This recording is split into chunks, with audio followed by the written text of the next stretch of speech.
ఆదిదేవ నమస్తుభ్యం ప్రసీద మమ భాస్కర. దివాకర నమస్తుభ్యం ప్రభాకర నమోస్తుతే. సప్తాస్వరథమారూఢం ప్రచండం కశ్యపాత్మజం.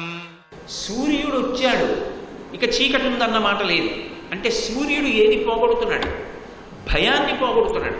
త్రాసత్రాణ స్ఫటిక గుటికా పుస్తకరాం అంటారు శంకరాచార్యుల వారు.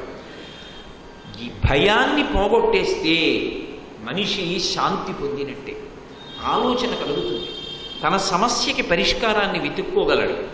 ఎవడు భయమునకు వశుడైపోతాడో వాడి మనసు కూడా పనిచేయదు. అందుకే శ్రీరామాయణంలో పర్వతములన్నిటికీ కూడా రెక్కలను ఇంద్రుడు తన వజ్రాయుధం చేత నరికేసినప్పుడు ఎగరగలిగిన శక్తి ఉండి కూడా మైనాకుడు ఎగరలేకపోయాడు. కారణం ఏమి అంటే రెక్కలున్నా భయానికి లోనైపోయాడు. రెక్కలుండి ఎగరగలిగిన వాడిని వాయుదేవుడు ఎత్తి తెచ్చి సముద్రంలో పడేశాడు. భయం మనిషిని ఆలోచించనివ్వదు. ముందు చెమట పట్టేసి ఏ ఆలోచన రాకుండా వణికిపోతాడు. అందుకే నిజానికి భయము మృత్యువునకు పర్యాయపదం. పిరికివాడు క్షణక్షణం చచ్చిపోతాడు, ధైర్యశాలి ఒక్కసారి చచ్చిపోతాడు. మనకి మృత్యుదారు కుఠారిక అని అమ్మవారికి నామం. ఆవిడ మృత్యు అనేటటువంటి దారువుకి గండ్రగొడ్డల్లాంటి. చూడండి, లోకంలో ప్రతి చిన్న విషయానికి అబ్బా చచ్చిపోయానండి అంటే, గాలి తగలటం లేదనుకోండి, అబ్బా చచ్చిపోయానండి గాలి తగలటం లేదు అంటే, అనుకున్న సమయానికి ఏదో వస్తువు దొరకలేదనుకోండి, చచ్చిపోయానండి ఎలాగండి అంటాడు. ఈ చచ్చిపోయానండి అనేటటువంటి నిరాశ, నిస్పృహ, భయము, ఖేదము, వీటికి ఆవిడ కుఠారము వంటిది, గొడ్డలి వంటిది.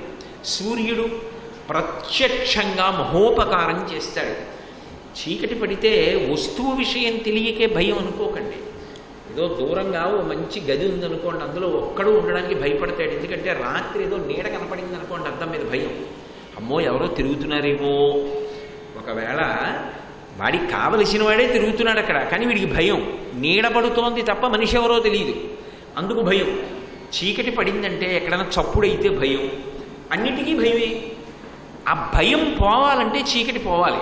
ఆ చీకటిని పోగొట్టగలిగిన వాడెవరు? సూర్యనారాయణమూర్తి. సూర్యోదయం అయింది, ఇక చీకటి లేదు, చీకటి లేదు, భయం లేదు, బుద్ధి ప్రచోదనమైంది. కాబట్టి ఇప్పుడు ఆయన తన తేజస్సు చేత ఒక మహోపకారాన్ని చేస్తున్నాడు. ఎవరికి? ఏదో దీపం పెట్టుకున్న ఒక ఇంట్లో ఒక గదిలో ఉన్నవాడికి కాదు, సమస్త లోకాలకి, ఇంతమందికి.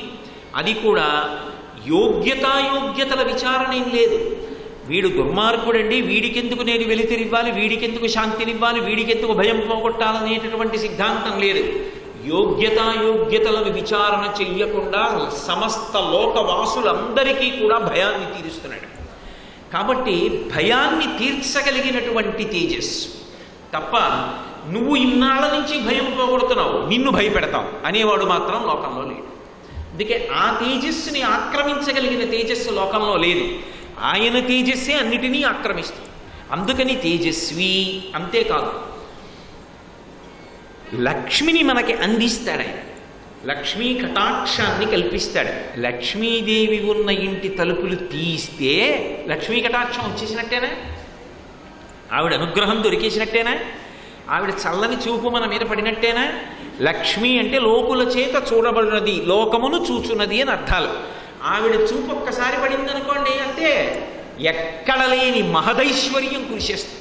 శ్రీగుడు రత్నకోశం చేస్తూ పరాకుల భట్టలు అంటారు, యద్భ్రూభంగా ప్రమాణం స్థిరచర రచన తారతమ్యే మురారే వేదాంతా తత్వచింతాం వరవిదురసి యత్పాక చిహ్నైతరంతి భోగోపోద్ఘాత కైళీచుడికిత భగవత్వైశ్వరూప్యానుభావ సానశ్రీ అస్ఫురణీతాం అమృతలహరిధీలంగనీయై అపాంగై అంటారు. ఆమె కుమారుడైనటువంటి చతుర్ముఖ బ్రహ్మగారు సృష్టి చేసేటప్పుడు పుర్రె చేత్తో పట్టుకుని అన్నీ రాసి ఐశ్వర్యము అన్నది రాయవలసి వచ్చేటప్పటికీ అమ్మ వంక చూస్తాట, అలా సింహాసనంలో కూర్చుంది. అమ్మా ఎంత రాయను అంటాడు. ఆ పుర్రె గత జన్మలో ఎవరు అంటుంది ఆవిడ. అంటే అమ్మ ఈ పుర్రె గత జన్మలో ఫలానా పేరున్నదమ్మా. ఓ వాడా ఎంత చేశాడరా సమాజం కోసం, ఎంత త్యాగమూర్తి అని ఓ అంటుంది. ఇలా కనుబొమలెత్తుతుంది.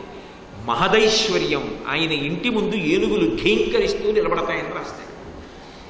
వాడా అని ఆవిడ ఇలా అందనుకోండి, దరిద్రుడు అని రాస్తాడు.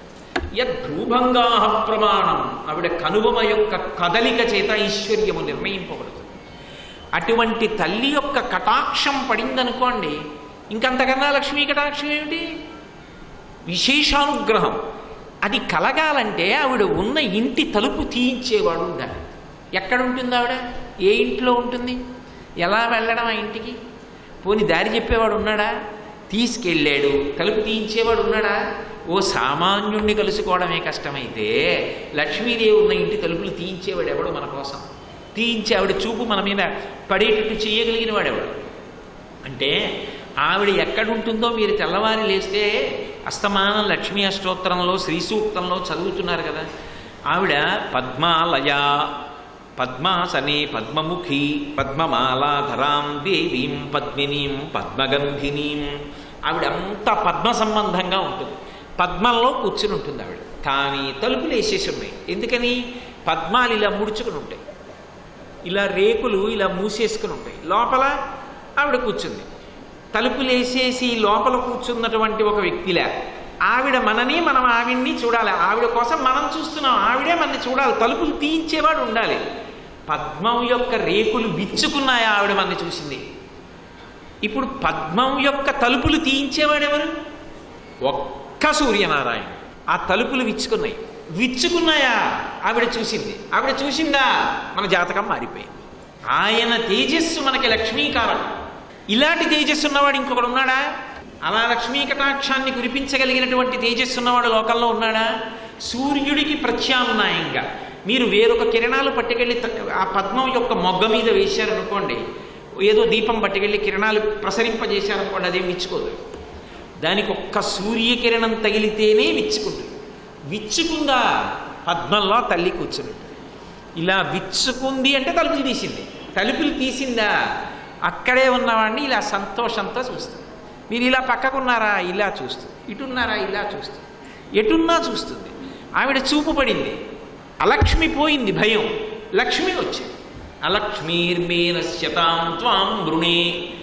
ఆవిడ యొక్క ఏ అలక్ష్మి యొక్క దృష్టి మన నుండి తొలగిపోవాలో ఆ అలక్ష్మి తొలగిపోయింది భయరూపంలో, చీకటి రూపంలో. ఏ లక్ష్మీ కటాక్షం మనకి కలగాలో ఆ లక్ష్మీ కటాక్షం కలిగింది. ఇలా వేరొక కాంతి చెయ్యగలదా? లేదు. అందుకే సూర్యనారాయణమూర్తి యొక్క అనుగ్రహము అంత విశేషంగా చెప్పబడుతుంది. మీరు ఎప్పుడైనా చూశారో లేదో నాకు తెలియదు. అసలు పద్మం యొక్క మొగ్గ చేత్తో పట్టుకుని మీరు ఇలా సూర్యబింబానికి ఒకసారి చూపించి ఆ కాడ ఇలా అన్నారనుకోండి, టక్కున విచ్చుకుంటుంది. కాబట్టి ఎంత గొప్ప తేజస్సు ఇప్పుడు ఆ తేజస్సు. అందుకని తేజస్వి ఆ కాంతి సామాన్యమైన కాంతి కాదు సుమా, అది పరమాద్భుతమైన కాంతి అని చెప్పడానికి మహర్షి పొంగిపోయి తాను ఆనందపడిపోతూ రామచంద్రమూర్తికి చూపిస్తూ, ఏష ఈ బింబం ఉందే ఇది లక్ష్మీకారకం రామ. ఈ బింబం దరిద్రాన్ని తరిమేస్తుంది రామ, భయాన్ని పోగొడుతుంది రామ. నీకు ఇంకా భయం లేదు. చింతాశోక ప్రశమనం ఆయుర్వర్ధనముత్తమం. ఎందుకు బెంగ పెట్టుకుంటావు? నీకు విజయము, నీకు యశస్సు, ఇవన్నీ లక్ష్మి. ఇవి కావాలా? అదిగో బింబానికి నమస్కారం చెయ్యి, ఉత్తర క్షణంలో అనుగ్రహాన్ని ప్రసరిస్తాడు. సర్వం శ్రీ ఉమామహేశ్వర పరబ్రహ్మార్పణమస్తు. స్వస్తి.